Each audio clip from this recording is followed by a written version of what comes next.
आज पार्टी के तमामी कॉरपोरेटर्स, तमामी ओहदेदारान और इस्लाम पार्टी की तरफ से जो SIR सेंटर चल रहा है, जो वहाँ पर सेंटर पे नुमाइंदगी कर रहे आवाम की, आपने उनको मुकम्मल मालूमात दी, कानून के मुताबिक रहनुमाई आपने की।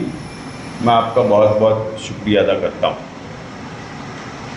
अभी आप लोग तमामी जो हमारे तमामी कॉरपोरेटर्स है या जो सेंटर के ऊपर जो फार्म भर रहे, तो हमारे तमामी साथियों से मेरी गुजारिश है कि पुरसुकून माहौल में आप लोग इत्मीनान से बैठे। अताउर रहमान नूरी साहब भी आपको सवाल के जवाब देंगे। आपके जो जो मन में सवाल होगा, जहन में सवाल होगा, जो आपको तकलीफ़ आ रही होगी या आवाम अलग अलग सवालात आपसे कर रही है लेकिन आपके पास कोई जवाब नहीं है, तो आपके जहन में जो बात होगी, जो सवाल होंगे, आप यहाँ पर सवाल जवाब कर सकते हैं, लेकिन इत्मीनान से एक एक बंदा। और साथ ही साथ हमारे शहर के प्रांत साहब ने भी शुभम, उनके जो अधिकारी है उनको भेजा है, अल्ताफ़ भाई जो सीनियर BLO है उनको भी भेजा है। और अगर हम जवाब से आप मुतमईन नहीं है तो शुभम और अल्ताफ़ भाई भी, मेरी गुजारिश है कि आप भी इनके सवालात के जवाब देंगे तो आसानी होगी। बहरहाल मैं बहुत ज़्यादा तफसील में नहीं जाना चाहता। आप लोगों के ऊपर, हमारे ऊपर लाखों वोटर की जिम्मेदारी है। चाहे कॉरपोरेटर के ऊपर जिम्मेदारी है और आप लोगों के ऊपर जिम्मेदारी है, जो लोग सेंटर पे बैठकर फार्मों भर रहे हैं। हज़ारों वोटरों की जिम्मेदारी नहीं है, लाखों वोटरों की जिम्मेदारी आप लोगों के ऊपर है। और आप लोगों को जिम्मेदारी ईमानदाराना तौर पर निभाना है, जिम्मेदारी को पूरी करना है। और मैं तमामी कॉरपोरेटर्स, तमामी ओहदेदारान, तमामी इस मंच से शहर के तमामी पार्टी के वर्कर्स से अपील करता हूं कि 29 जुलाई तक आप अपना वक्त निकालकर, अपना जाती वक्त निकालकर, अगर काम धंधा थोड़ा बाजू में करते हुए वक्त निकालकर हमको शहर की आवाम की खिदमत करना है, उनकी मदद करना है,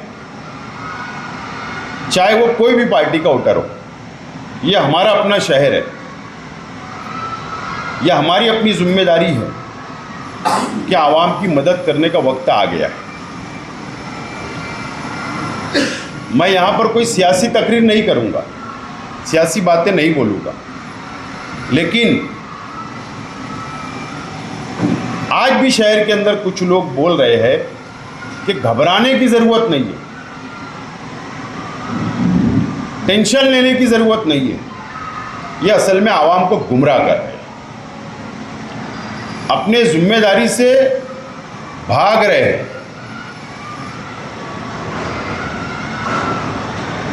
मैंने कल एक स्पीच सुना कि बोले टेंशन लेने की ज़रूरत नहीं है, ये अपनी जिम्मेदारी से भागने का काम है और आवाम को गुमराह करने का काम किया जा रहा है शहर में आज भी। लेकिन हम लोगों को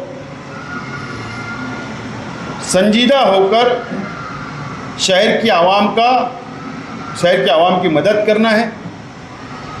और फार्म जो हमको भरना है, जो आप लोग आज भी फार्म भर रहे हो, अताउर रहमान नूरी साहब ने आपको तफसील बताई कि पहले कॉलम में कैसा भरा जाएगा, दूसरे कॉलम में कैसा, तीसरे कॉलम में क्या भरना है। वालिद के साथ मैपिंग या वालदा के साथ मैपिंग करना है, यादी नंबर कौन सी, डिटेल आपको उन्होंने बताया। और हमने जो पॉम्पलेट छापा है उसके अंदर भी आपको तफसील मालूमात है।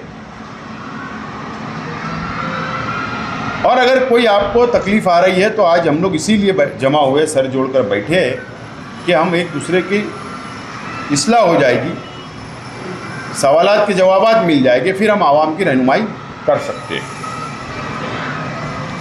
मैं शुभम साहब और फरहान साहब के जो प्रतिनिधि यहाँ आए, मैं गुजारिश करना चाहता हूँ, हमको डर भारतीय जनता पार्टी से नहीं है या हमारा नाम डिलीट हो जाएगा इससे नहीं है। हमको डर अब ये लगने लगा है कि शहर के बीएलओ से हमको डर लगने लगा है। हमको तो ऐसा लग रहा है कि बीजेपी तो खुला दुश्मन है कि हम सामने लड़ ले रहे, मैदान में उतर के लड़ रहे हैं, लेकिन अब हमको डर लगने लगा है इस शहर के बीएलओ से। और इस शहर के कुछ स्कूल वाले आज भी बीएलओ को छुट्टी नहीं दे रहे, उनसे हमको डर लगने लगा है। अगर ये शहर के अंदर लाखों नाम अगर कटे, हजारों नाम अगर कटे, तो इसके जिम्मेदार ये शहर के बीएलओ और इस शहर के स्कूल वाले होंगे जो आज भी बीएलओ को छोड़ नहीं रहे, छुट्टी नहीं दे रहे। मैं एकदम साफ तौर पर बोलना चाहता हूं। मैंने प्रांत साहब को भी लेटर दिया, कल कमिश्नर साहब को भी लेटर दिया। आज भी हमको फिक्र है, आज भी सिर्फ 25 से 30% फार्म आवाम तक पहुंचा है। बीएलओ के ज़रिए जो फार्म पहुंचना चाहिए आज भी 25-30% ही फार्म पहुंचा है, जबकि 10 दिन में 100% फार्म तकसीम हो जाना चाहिए था, लेकिन आज भी नहीं हो रहा है। मेरे मोबाइल अभी क्यों नहीं हो रहा है? मुझे तो अफसोस है कि शहर के स्कूल वाले ही दुश्मन है क्या मुसलमानों के, ये मुझको लगने लगा है।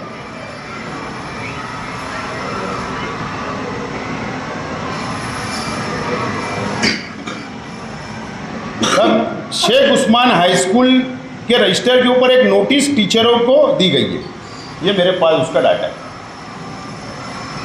ये नोटिस दी गई शेख उस्मान हाई स्कूल हजारपुर। वहाँ का मैनेजमेंट, स्कूल कमेटी साफ तौर पर लिख रहा है, टीचरों को ये हुक्म दे रहा है कि आप अपने बच्चों को तालीम दे, टाइम पर स्कूल आए। पेरेंट्स नाराज़ हो रहे हैं, आप एसआईआर का बहाना बनाकर स्कूल से चले जा रहे हैं, और अगर आपने ऐसा किया तो आपके ऊपर कानूनी कार्रवाई होगी। ये मेरे पास रजिस्टर का फोटो है। तो इसका मतलब हमने क्या लेना चाहिए? ना जाने कितनी स्कूलें वाले ऐसा कर रहे हो, फिर कौन है दुश्मन? ये बहुत बड़ा सवाल ये शहर के सामने है। मेरी गुजारिश है कि यार, महाराष्ट्र एजुकेशन डायरेक्टर का एक परिपत्रक निकल गया, निकला है ना, निकल गया परिपत्रक, निकला लेटर निकल गया कि अपना तालीम को आगे पीछे करके, स्कूल को एडजस्टमेंट करके, क्लास को एडजस्टमेंट करके आप बीएलओ का काम करो, एसआईआर का काम करो, ऐसा दिया गया, आदेश दे दिया गया है। एजुकेशन डायरेक्टर ने पुणे से पत्र निकला, यहाँ पर कमिश्नर साहब ने, एओ ने पत्र निकाल दिया, उसके बावजूद भी ऐसा हो रहा है। ये बहुत अफसोस की बात है। बीएलओ हजरात, मैं कोई दुश्मन नहीं हूँ, मैं किसी का कोई दुश्मन नहीं हूँ, हमारी पार्टी दुश्मन नहीं है, लेकिन जिम्मेदारी पूरी होना चाहिए। और नहीं तो 29 जुलाई के पास जितने फार्म में रह जाएंगे, लाखों लोग रह जाएंगे, तो ये शहर की आवाम 29 तारीख के बाद बीएलओ को माफ़ नहीं करेगी। मैं एकदम साफ बोल रहा हूँ, माफ़ नहीं करेगी। अगर नाम कट होगा, इसके जिम्मेदार उस यादी का बीएलओ होगा, और हम आवाम को बताएंगे कि इस बीएलओ के वजह से फार्म तुम्हारा नहीं भरा गया, इसके जिम्मेदार खुद बीएलओ होगा, शहर की आवाम नहीं हो। मैं एकदम साफ तौर पर ये बोल रहा हूँ, ये बात फरहान साहब तक पहुँचना बहुत ज़रूरी है। मैं बार बार बोल रहा हूँ, उसके ऊपर कोई तवज्जो नहीं दी जा रही है। कल मैंने एडिशनल एसपी साहब को भी लेटर दिया, कमिश्नर साहब को भी दिया, प्रांत को भी दिया, और मैंने कलेक्टर को भी कल नोटिस भेजा हूँ कि 2-3 दिन के अंदर अगर इसके ऊपर अगर कोई लाएमल नहीं तैयार किया गया तो मैं हज़ारों आवाम को लेकर रास्ते पर निकलूँगा। ये मैंने एकदम साफ तौर पर लेटर में लिख दिया हूँ, कल मैंने लेटर दे चुका हूँ।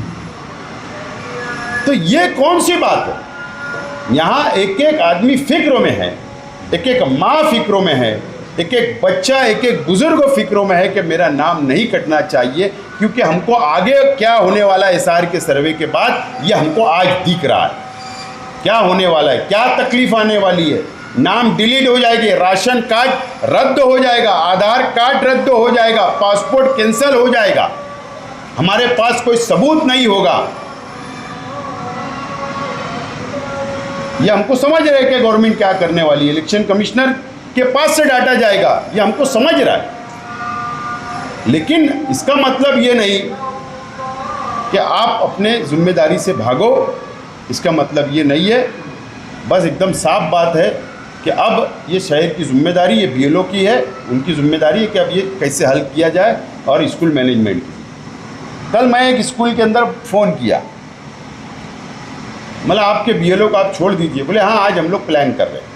18 BLO उस स्कूल के, इसका मतलब 18 यादी। सहायक BLO जो है, उनकी मदद करने वाले 101 है, वही उसी स्कूल के 101 लोग हैं, उनको भी नहीं छोड़ा गया, कैसे होगा? उसके बाद अगर आप देखिए तो कई BLO को फ़ोन करो तो बोलते घर आ जाना, वहाँ पर दूंगा। ये कौन सी बात? 2 ही घंटा आऊँगा, वहाँ बैठूँगा, वहाँ आके ले जाना, ये कौन सा जवाब है? अरे बाबा, हम आपको ये बोल रहे हैं कि 1000 वोटर आपकी यादी में है, एक घर में तुम 5 का एवरेज पकड़ लो वोट का, कितना बैठने वाला? 300 मकान, 400 मकान, एक दिन के अंदर फॉर्म बढ़ सकता है। एक दिन के अंदर अगर घर घर जाके बांटे तो 1000 तो घर है ही नहीं ना, एक घर में 5 वोटर, कितना टाइम लगने वाला? क्यों फिर ऐसा किया जा रहा है? क्या कोई साजिश है क्या? मैं तो फिर ये इल्ज़ाम लगाऊंगा कि BJP की बड़ी सुपारी ली है कि इन्होंने BJP के बोलने पे काम कर रहे हैं क्या? क्या कुछ रुपया पैसा मिला है क्या मालेगांव के मुसलमानों का नाम काटने के लिए? ये बोलूँ मैं? फिर यही बोलना पड़ेगा ना, दूसरा जवाब तो है ही नहीं मेरे पास। तो आज मैं साफ तौर पर बोल रहा हूँ, ये बात पुलिस डिपार्टमेंट के तक जाना चाहिए, डिपार्टमेंट तक जाना चाहिए, और नहीं तो आज बहुत साइलेंस है गाँव, बहुत शांत से काम कर रहा है, हम मदद कर रहे हैं। लेकिन अगर इन लोगों की वजह से शहर के अंदर कोई हालात बिगड़े, इसके जिम्मेदार प्रशासन, इसके जिम्मेदार BLO हो गए, मैं एकदम साफ तौर पर आज बोल रहा हूँ। इसलिए मैं आप लोगों से गुजारिश है कि ये चीज़ को वहाँ तक पहुँचाना ज़रूरी है। मैंने ये भी गुजारिश किया कि भाई एक काम करो, हर वार्ड में प्राइवेट स्कूल भी है, हर वार्ड में म्यूनिसिपल कॉरपोरेशन की भी स्कूलें हैं, आप एक शेड्यूल बना दो ना कि BLO यहाँ पर फॉर्म देगा भी 5 घंटा 6 घंटा, और एक्सेप्ट भी करेगा, कबूल भी करेगा। ये मैं बोला, ये शेड्यूल बना दो ताकि आवाम को पता रहेगा फला स्कूल में जाना है। ये भी बात नहीं रहेगी कि BLO फला पार्टी के साथ बैठा, उसके मंडप में बैठा, उसके सेंटर पे बैठा, ये भी किचाइन ख़त्म होगी, उस पर भी कोई ऑर्डर नहीं हो रहा है, उसके ऊपर भी कोई तवज्जो नहीं दी जा रही है। और अब मैं बताओ भरोसा कैसे करना? मैं आप लोगों से बोलना चाहता हूं कि BLO को बोलो, आएंगे ना तो अच्छे ढंग से आप बात करो, मोहब्बत से बात करो, लड़ाई झगड़ा नहीं करना है, तकरार नहीं करना है। लेकिन अब ये हमको भरोसा कैसे आएगा, गारंटी कौन देगा कि हम BLO के पास फॉर्म जमा करा रहे, वो ऑनलाइन कर रहा है या नहीं कर रहा है, या उसके पास ही वो गट्ठा रख लेगा? इसकी गारंटी कौन देगा अब हमको? हम तो भरोसा कर रहे हैं ना BLO पे, हम तो हमारा फॉर्म देंगे, अगर उसने उसकी ID से फॉर्म सबमिट नहीं किया तो नाम ही कट जाने वाला है। इसकी गारंटी कौन देगा? अगर आज ऐसा कर रहे तो कल का क्या भरोसा? 29 तारीख के बाद जब साइट बंद हो जाएगी, सर्वे का डेट निकल जाएगी, तो हमारा फॉर्म वहाँ नहीं जाएगा तो हम तो गए काम से। मैं ये सियासत के लिए नहीं बोल रहा हूँ, सियासत के लिए नहीं बोल रहा हूँ, लेकिन मैं इस शहर को बचाने के लिए बोल रहा हूँ, क्योंकि आइंदे के जो कानून आने वाले हमारे ऊपर, काले कानून, मुझे ये दिख रहा है, समझ रहा है, इसलिए मैं बात बोल रहा हूँ। तो ये बात प्रशासन तक पहुँचे, इसलिए मैं ये तकरीर कर रहा हूँ। नहीं तो मुझे ये बात करनी नहीं थी। साहब ने पूरी मालूमात, अताउर रहमान साहब ने पूरी आपको मालूमात दी। तो मैं आप लोगों से रिक्वेस्ट करता हूँ कि BLO यदि आपके पास जितनी BLO होंगी, कॉरपोरेटर खुद उनको फ़ोन करें।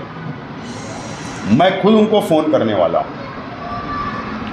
या अपने जो सेंटर पे बैठे आप खुद उनको फ़ोन करिए। एक टीम, 2 टीम मैं तैयार किया हूँ, वो भी उनको फ़ोन करेंगे कि भैया फॉर्म बांटो, फॉर्म दो। अगर 77,000 लोगों ने मैपिंग ही नहीं की थी पहले मरहले में, तो क्या आवाम की गलती थी? आवाम की गलती थी क्या? अगर किसी का घर बंद था तो तुमने छोड़ दिया, इंतज़ार करते दूसरे दिन का कि वो बाहर गया होगा, आ गया, शादी में गया होगा, आ जाएगा, बाजू वाले से पूछ लेते, दूसरे दिन मैसेज दे देते। 77,000 तो गए ना, सरकार के रिकॉर्ड पे तो आ गया ना इलेक्शन कमिश्नर की 77,000 लोगों ने तो मैपिंग ही नहीं किया। अब मुझे बताइए कि ये तमाम जिम्मेदारी किसकी है? या तो BLO का काम अगर किसी को नहीं करना है तो 2 महीना 3 महीना पहले बोल देते थे प्रांतों को, भैया मैं नहीं कर रहा हूँ, तो कम से कम दूसरे टीचर, दूसरे अधिकारी खड़े हो जाते थे। ये तमाम ही चीज़ें हम लोगों को बहुत संजीदा होने की ज़रूरत है। और मैं तो बोलता हूँ BLO से रिसीट लो कि हमने फॉर्म दिया तुम्हारे हाथ में, रिसीट भी लेना पड़ेगा। हाँ, रिसीट लेना पड़ेगा, नहीं तो कल ये नहीं दाखिल किए तो हम कौन जवाबदार है? ये तमाम ही चीज़ें हम लोगों को बहुत समझना है। रही बात सेकंड, जब मरहला आएगा, सेकंड 31 जुलाई के बाद का नोटिसें आएंगे, जिनका मैपिंग नहीं होगा, जिनका फॉर्म दुरुस्त नहीं होगा, उसको नोटिसें आएगी। और नोटिस आएगी तो हमारा 31 जुलाई को काम खत्म हो जाएगा, ऐसा नहीं है। आप लोग ये बात ध्यान में बैठा ले। उसके बाद फ़ौरन नोटिसें आना शुरू हो जाएंगी, जिनका एक्सेप्ट नहीं हुआ फॉर्म, जिसकी गलती होगी या कुछ भी होगा, फिर सबूत मांगे जाएंगे। 11 डॉक्यूमेंट सबूत में से कोई एक आपको देना होगा। जब नोटिस आएगी तो हेयरिंग के लिए जाना पड़ेगा। तो आवाम को हेयरिंग क्या है, सुनवाई क्या है, कहाँ पर होगी, कहाँ पर टेबल लगेगी, कहाँ अधिकारी बैठने वाले हैं, क्या टाइमिंग होगा, कैसे उनका एतराज़ जो नोटिस आएगी उसका जवाब देना है, कैसे पेपर देना है, इसके लिए भी हमारे सेंटर बंद नहीं होना चाहिए। हमको एक काम को आगे बढ़ाना है, उनकी रहनुमाई करना पड़ेगा, सेंटर पे उनको ले जाकर लाइन लगाना पड़ेगा, उनके कोई पेपर चेक करके कोई एक पेपर लगा कर देना पड़ेगा। वो भी हमको मदद करने की ज़रूरत उस वक्त भी हमको रहेगी। और उसके बाद फाइनल यादी जब आ जाएगी, मैंने सवाल किया कलेक्टर साहब से, प्रांत साहब, जब मीटिंग हुई तो उसके बाद क्या सबूत तो है, तुम 11 मांग रहे, मुझे पता है मालेगांव वाले कितने दे पाएंगे, बहुत मुश्किल से 25-30% लोग जिनको नोटिस आएंगी। नहीं, मैं भी नहीं दे पाऊंगा।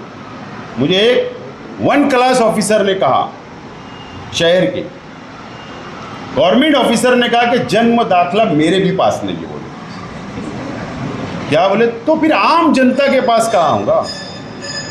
ये सबसे सादा सबूत तो यही है, सीधा सबूत। जब उनके पास नहीं तो हमारे पास क्या होगा? तो हमको उस वक्त, उसके बाद जब हो जाएगा, नाम कट जाएंगे, सेकंड मरहला भी निकल जाएगा, फिर आखिरी में जब ओटी कट जाएगी, उसके बाद क्या?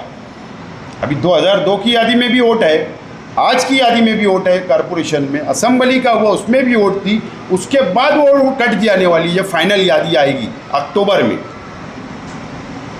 उसके बाद क्या? मैंने कहा कि फिर बोले वोट बढ़ा लेना। मैंने कैसे वोट बढ़ा लेना? सवाल तो यही है ना। आप एक बात आप याद रखो, अगर आपकी गलत फहमी होगी आपके बात ये जहन में होंगी कि यार जैसे अभी वोट बढ़ रही है, आधार कार्ड लगाओ, एलसी लगाओ, वोट बढ़ जाएंगी। आज भी ये सोच रहे होंगे तो वो निकाल लो, बात जहन से निकाल लो। उस वक्त भी आपको ये 11 सबूत के साथ ही कोई एक सबूत 2 सबूत लगाकर जब भी आपकी वोट बढ़ेगी, नहीं तो वो भी वोट आपकी साइड ही एक्सेप्ट नहीं करेगी इलेक्शन कमिश्नर की, तुम्हारी वोट ही नहीं बढ़ने वाली। उस वक्त तो भी ये सबूत तुमको देना होगा। कहाँ बढ़ने वाली वोट फिर बताइए मुझे। सिर्फ मुझे ऐसा लगता है कि 18 साल का जो बच्चा 18 साल का हो जाएगा, सिर्फ उसकी वोट बढ़ेगी, बाकी लोग की वोट तो बढ़ेगी नहीं। तो इसके लिए आज मेहनत कर लो, जितनी हो सके उतनी मेहनत कर लो। आस पड़ोस की गली के अंदर होगा, जाके 4 लोग फारिग हो जाते, 8 बजे खाना खा के 9 बजे फारिग होते, 2 घंटा निकाल के गली में गश्त कर ले। गली में घर घर जाइए, तूने फॉर्म भरा नहीं भरा क्या है, गली में ही बैठ जाइए 4 लोग। अगर नौजवान आगे आ गए तो ये तमाम मामला हल हो सकता है, आराम से हल होगा। तो मैं आप लोगों से गुजारिश करता हूँ, ये काम हमको सियासी नज़र से नहीं देखना है, हमको ये शहर को बचाना है, शहर के आवाम को बचाना है, हमारी वोटों को बचाना है। ये बात आप लोग समझ लें। मैं तुम्हारे साथ खड़ा हूँ, पार्टी तुम्हारे साथ खड़ी है ना। हम ये नहीं बोल रहे हम जाति खर्चा कर रहे हैं, हम चंदे के पैसे का इस्तेमाल नहीं करेंगे, हम जाति पैसा खर्चा करके आवाम की मदद करने के लिए तैयार है। बहरहाल मैंने थोड़ा सख्त बोला हूँ, लेकिन मेरे जज्बात थे, जो मैं देख रहा हूँ, जो शिकायतें, क्योंकि मैं रोज़ाना भवन पे बैठ रहा हूँ, सुबह से मैं दोपहर में आ रहा हूँ, कभी सुबह से बैठ रहा हूँ, रात तक मैं भवन से उठ नहीं रहा हूँ। मैं वहाँ पे शिकायतें दूर कर रहा हूँ, सेंटर बढ़ा रहा हूँ। मेरे पास जो बातें आ रही है, जो शिकायत आ रही है, आवाम आ रही है, बेवाएँ आ रही है, गरीब आ रहे हैं, तो ये मेरे जज्बात हैं। इसलिए मैं ये मंच से जज्बात मैंने पहुँचा दिया आवाम तक, BLO तक, प्रशासन तक। इसीलिए मैंने थोड़ा सख्त बोला, मैं माजरत चाहता हूँ, माफ़ी चाहता हूँ। बहरहाल मुझे उम्मीद है कि प्रशासन इसके ऊपर तवज्जो देगा, संजीदा होगा। मुझे उम्मीद है आप लोग बड़ी तादाद में यहाँ पर आए, आप अपनी जगह से कोई उठेगा नहीं, इत्मीनान से जिसको सवाल करना है वो इत्मीनान से सवाल करे, आपके एक जवाब आएंगे इत्मीनान से, और आप लोग भी ये जवाब को सुने। शुक्रिया, बहुत बहुत शुक्रिया।